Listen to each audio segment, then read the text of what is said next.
ተረት ተረት ጃክና ጓደኞቹ በጥንት ጊዜ አንዲት ባል የሞተባት ደሃ ሴት በአንድ አካባቢ ከአንድ ወንድ ልጇ ጋር ትኖር ነበር። የልጇ ስም ጃክ ይባላል። ይህች ሴት ልጅ ከጃክ ሌላ ልጅ አላፈራችም። ጃክና እናቱ በአንድ የበጋ ወቅት ቀለባቸው አለቀና ትልቅ የምግብ ችግር አጋጠማቸው። የተከሉት ድንች እስኪደርስ ቀን የሚገፉበት የሚለስን የሚቀመስ ነገር በቤታቸው ውስጥ ጠፋ። ጃክ ይህንን ችግር ተመልክቶ እናቴ ሆይ በዚህ ሁኔታ እዚህ ከአንቺ ጋር መቀመጡ ምንም ጥቅም አያመጣም። ይልቁንስ ራቅ ብዬ ሄጄ እድሌን ብሞክር ይሻላል። ፈጣሪ ፈቅዶ ተሳክቶልኝ ሀብት ካገኘው ተመልሼ መጣና ያገኘነውን እኩል እንካፈላለን። እንዲሁም ደግሞ አብረን እንኖራለን። አሁን የተረፈውን ዱቄት አሟጣሽ ጋግሪልኝ፣ ዶሮዋም ትታረድና ከስጋዋ ድርሻዬን ሰጥተሽ አሰናብቺኝ ሲል አስተዛዝኖ ጠየቃት። የጃክ እናት የልጇን ሀሳብ አልተቃወመችም። በጠየቃት መሰረት የቀረውን ዱቄት አሟጣ ዳቦ ጋገረችለት። ዶሮዋም ደግሞ ታርዳ ማለፊያ ዶሮ ወጥ አዘጋጀችለት። ጃክ ለጉዞ የሚረዳው ነገር መዘጋጀቱን ካረጋገጠ በኋላ ማለዳ ላይ ለጉዞ ተነሳ። እናቲቱም ልትሸኘው ተከትላ እስከ ግቢው በር ድረስ ወጣች። የጃክ እናት የግቢው በር ላይ ስትደርስ ቆም ብላ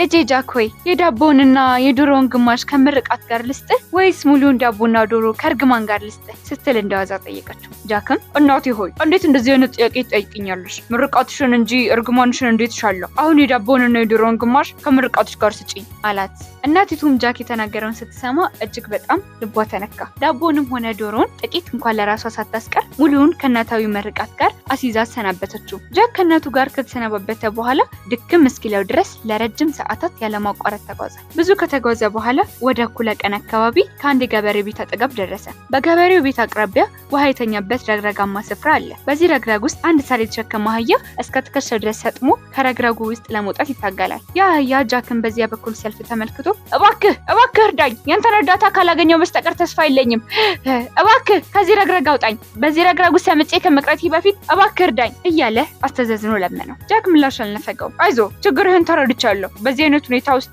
ትቼ ፈጽሞ አልሄድም፣ አይዞ ብሎ አረጋጋውና የእርዳታ ስራውን ጀመረ። አህያው ከዚህ ማጥ ውስጥ በሰላም እንደወጣ ባየ ጊዜ ጃክን ደጋግሞ አመሰገነው። እንግዲህ ብድር መለሽ አድርገኝ ብሎ ሊሰናበተው ከተነሳ በኋላ በድንገት ሀሳቡን ቀይሮ ለመሆኑ ወዴት ነው የምትሄደው ሲል ጃክን ጠየቀው። ጃክም በአሁኑ ወቅት በቤታችን የሚላስና የሚቀመስ ነገር የለም፣ ምናልባት ቢቃናኝ ብዬ እህል የመሰብሰቢያ ወቅት እስኪደርስ እድሌን ልሞክር ነው ከቤት የወጣሁት ሲል መለሰለት። አህያውም ጥቂት ካሰበ በኋላ ፍቃድ ከሆነ ካንተ ጋር አብሬ ብሄድ ደስ ይለኛል፣ ምን አይነት እድል እንደሚገጥመን ደግሞ ማንም ሊያውቅ አይችልም፣ እባክህ ካንተ ጋር ተጉዤ እድሌን ልሞክር ፍቃድልኝ ሲል ጠየቀው። ጃክም በእርግጥ ፍላጎት ከሆነ ተከተለኝ፣ አብረኸኝ ብትሄድ ደስታውን አልችለውም አለና ፈቃደኝነቱን ገለጸለት። አህያው በጃክ መልካም ፍቃድ ተደስቶ አብሮ መጓዝ ጀመሩ። ጃክና አህያው በአንድ መንደር ውስጥ ሲያልፉ የልጆች ጩኸትና ግርግር በድንገት አጋጠማቸው። ቆም ብለው ሲመለከቱ ብዙ ልጆች ተሰብስበው በአንድ ምስኪን ውሻ ጅራት ላይ የሻይ ጀበና አስረው ቀጥቅጠው ሊገድሉት ወዲያና ወዲህ ያሰድዱታል።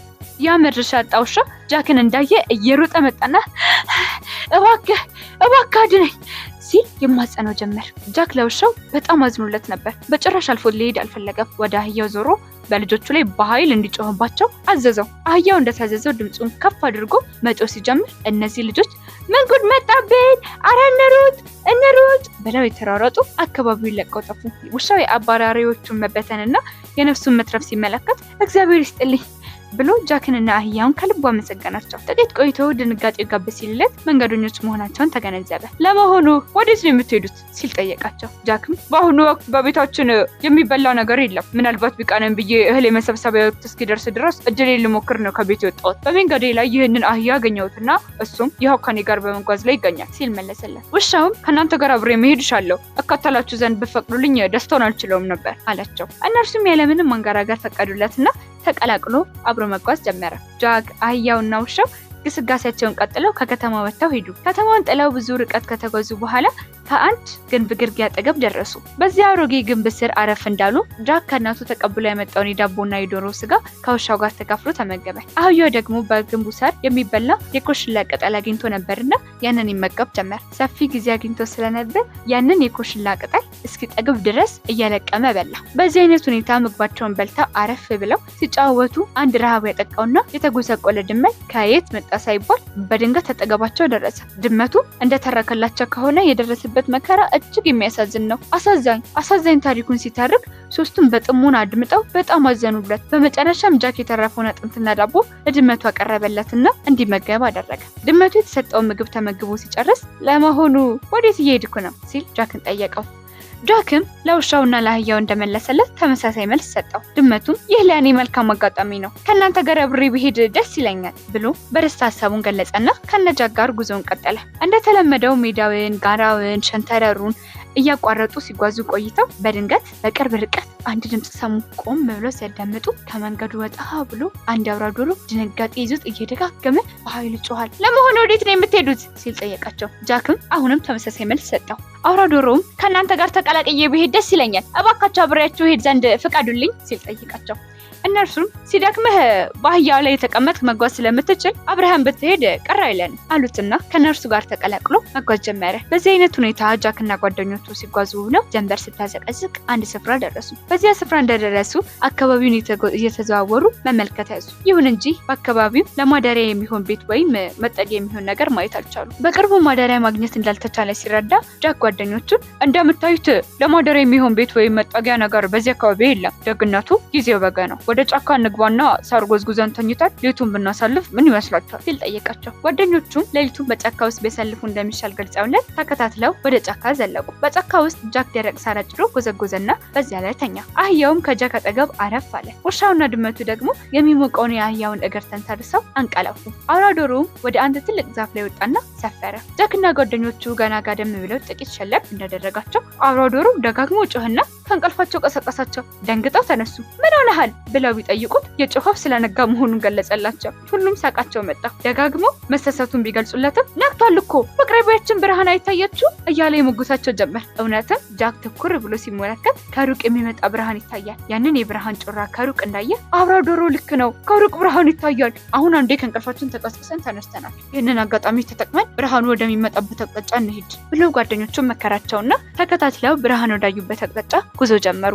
በጫካ ውስጥ እንቅፋት እየመታቸው ሳር እየጠለፋቸው ጥቂት ከተጓዙ በኋላ ያ ብርሃኑ ወደሚነሳበት ቦታ ደረሱ። ብርሃኑ ወደሚመጣበት አቅጣጫ ቀረብ ብሎ ሲያዳምጡ ዘፈን፣ ሳቅና አልፎ አልፎ ደግሞ የሰዎች ጭቅጭቅ ይሰማል። ይህንን ሲሰሙ ጃክ ተጠንቀቁ፣ በዝግታው ተራመዱ፣ በቅድሚያ በዚህ ቤት ውስጥ የሚኖሩ ሰዎች ምን አይነት ሰዎች እንደሆኑ ማረጋገጥ ይኖርብናል አላቸውና በዝግታ መጠጋት ጀመሩ። በዝግታ ቀስ ብለው በመስኮቱ በኩል ተጠግተው ሲመለከቱ 6 ሽፍቶች ሽጉጥ፣ ጠመንጃና ሰይፋቸውን ጠረጴዛ ላይ አስቀምጠው የተጠበሰ ስጋ እየበሉ ቢራና ውስኪ እየጠጡ ይዝናናሉ። ምግብና መጠጡን እያወራረዱ ደግሞ እንዲህ ይሉ ነበር።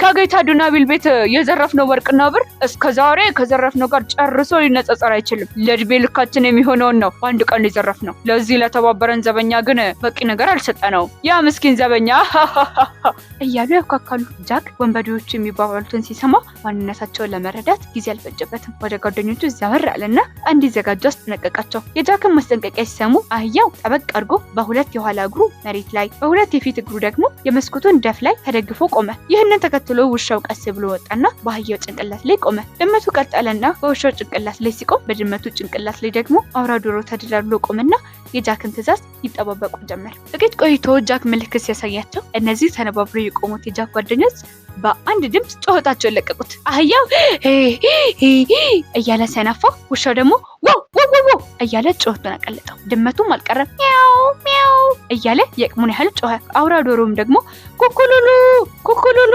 እያለ በአንድነት ከጓደኞቹ ጋር ይጮህ ጀመር። ጓደኞቹ በአንድ ላይ ጮኸታቸውን ሲያቀልጡት ጃክ ድምፁን ከፍ አድርጎ ምድረ ቀማኛ ሁላ ሽጉጣችሁን ቁጭ አድርጉ፣ አንድም ሰው እንዳይተርፋችሁ፣ አንድዷቸው በለው በለው እያለን በከፍተኛ ጩኸት መስኮቱን መሰባበር ጀመረ። በዚህ ድንገተኛ ውጅብር ሽፍቶቹ ክፉኛ ደንግጠዋል። ነፍሳቸውን ለማትረፍ ሻማውን አጥፍተው ጠረጴዛውን ገለባብጠው የጓሮውን በር ነቅለው ወደ ጫካው ሸሹ። የሽፍቶቹ መሸሽ ባዩ ጊዜ ጃክና ጓደኞቹ የተሳሳቁ ወደ ቤት ገቡ። ሽፍቶቹ ጥለው የሄዱትን ምግብ አቀረቡና እስኪ ጠግቡ ድረስ በሉ፣ ጠጡ። በልተው ጠጥተው ከጠገቡ በኋላ በቤት ውስጥ አረፍ አረፍ አሉ።